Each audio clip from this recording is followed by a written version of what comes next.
Halo semua, salam sejahtera Malaysia. Ketua Menteri Sabah Haji Jinor dalam bahaya. Ada yang cakap Haji Ji dalam bahaya kerana berkaitan dengan skandal rasuah di Sabah. Namanya disebut sehinggakan gesaan untuk beliau letak jawatan pun sudah tersebar di seluruh Malaysia. Nah, saudara-saudara, sedikit sebanyak mungkinkah pembawaan ini Haji Ji bakal dipecat tidak lama lagi, bakal letak jawatan tidak lama lagi, dan kebetulan pula PRN Sabah yang diadakan pada 2025 berkemungkinan diawalkan.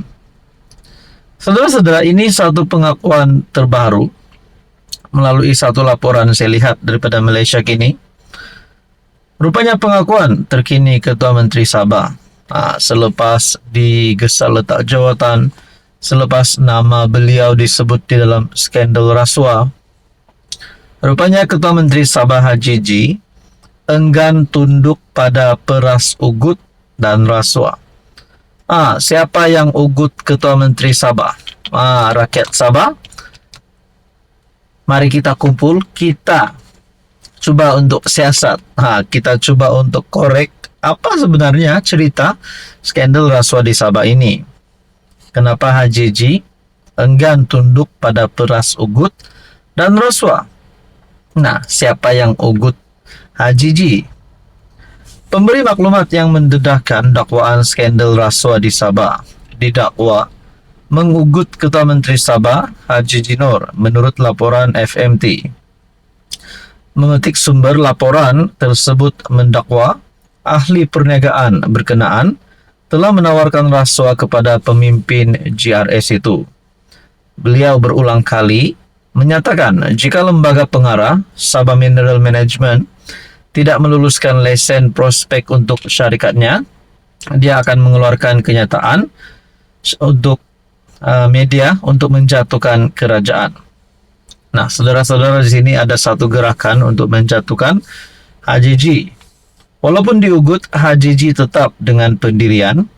Beliau tidak berganjak walaupun ahli perniagaan itu menawarkan wang, kata sumber itu. Nah, saudara-saudara, di dalam artikel yang lain, Akmal Saleh, ataupun kita boleh kata wakil daripada UMNO Malaysia, dakwaan Ketua Menteri Sabah diugut. Menurut Akmal Saleh, dakwaan Haji Ji diugut, ditawar rasuah. Dah lapor polis SPRM? Tanya Akmal. Ketua Pemuda UMNO, Dr. Muhammad Akmal Saleh menyifatkan dakwaan bahawa terdapat usaha untuk mengugut dan merasuah Ketua Menteri Sabah Haji Jinor sebagai sesuatu yang serius. Ini adalah dakwaan yang serius. Adakah laporan polis telah dibuat? Adakah laporan kepada SPRM telah difailkan? Jika ada laporan yang dibuat, apakah hasil siasatan atau siasatan yang telah dilakukan? Akmal menggesa Haji Ji, polis dan pihak SPRM menjelaskan perkara itu kerana ia melibatkan dakwaan jenayah terhadap pemimpin politik utama. SPRM dalam satu kenyataan melalui Azam Baki juga berkata siasatan ini telus. Tidak akan ada sentimen membantu ataupun sentimen oleh sebab beliau Ketua Menteri memegang jawatan tertinggi, tidak akan ada siasatan. SPRM tidak buat begitu. Nah, saudara-saudara, akhirnya Akmal Saleh pun membuat kenyataan. Kalau KM Sabah diugut, ditawar rasuah, dah lapor polis, SPRM atau belum? Apa komen Anda? Hai, hello, salam sejahtera Malaysia. Tuan-tuan dan puan, terima kasih kerana terus setia dan bersama di dalam channel ini. Saudara-saudara yang saya amat hormati, pada akhirnya, di saat usia Tun Mahathir yang menghampiri 100 tahun. Di saat kekalahan teruk Mahathir pada pilihan raya umum ke-15 yang lalu, ramai yang mulai bercakap Mahathir kini dah tiada harapan untuk jadi Perdana Menteri untuk tumbangkan Anwar Ibrahim. Selepas Anwar menang, PH menang besar, dan akhirnya Anwar menjadi Perdana Menteri. Ada yang kata Tun Mahathir dah kritikal kerana beliau bukanlah ahli parlimen pada hari ini dan memang tidak mampu untuk mengusik kedudukan Anwar. Ada yang kata Mahathir dah rebah, Mahathir jatuh tak bangun-bangun lagi kerana sudah berada di penghujung perjalanan politiknya. Nah, semua ini adalah komen-komen daripada beberapa netizen dan juga pandangan kepada pemerhati politik. Bukannya berharap Mahathir pergi, bukan. Tapi mereka kata, pemerhati politik berkata Mahathir dah rebah, dah jatuh, mustahil untuk bangun lagi nak tumbangkan Anwar.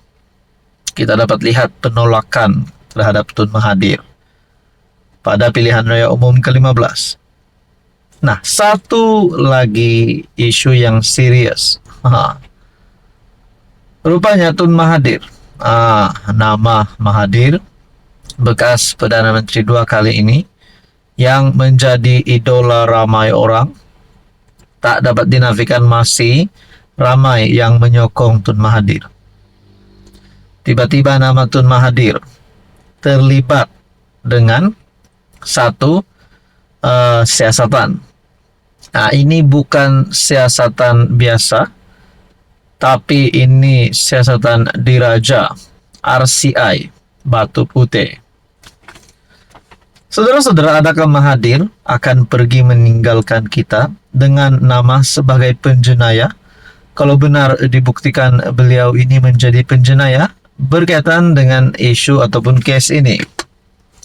RCI Batu Putih syur siasatan jenayah terhadap Dr. Mahathir. RCI ataupun siasatan Suruhanjaya Siasatan Diraja bagi mengkaji pengendalian perkara berkaitan dengan kes kedaulatan Batu Putih, Batuan Tengah dan Tubir Selatan, mengesyorkan siasatan jenayah boleh dimulakan terhadap bekas PM Tun Dr. Mahathir. Prosiding diusulkan susulan Malaysia kehilangan Batu Putih kepada Singapura selepas Jemaah Menteri yang diketuai Dr. Mahathir pada 2018 menarik balik permohonan membatalkan keputusan Mahkamah Keadilan Antarabangsa ataupun ICJ. Rupanya ini yang pernah dilakukan Tun Mahathir. Nah, saudara-saudara, kalau benar di dalam isu ini Tun Mahathir dapat dibuktikan bersalah, agak-agak apa yang akan jadi kepada Mahathir? Pertama sekali, gelaran beliau sebagai Tun dan juga nama beliau yang diangkat sebagai Perdana Menteri 2 kali sebelum ini, adakah semua status beliau akan terjejas sekiranya beliau benar-benar menjadi penjenayah? Dan persoalan seterusnya, adakah beliau menjadi Perdana Menteri ketiga selepas menjadi Perdana Menteri ketiga yang boleh masuk penjara? Kalau benar Mahathir dapat dibuktikan menjadi penjenayah, adakah beliau akan ditangkap masuk penjara mungkin 10 tahun, 12 tahun, 20 tahun, kita pun tak tahu. Saudara-saudara, apa komen Anda?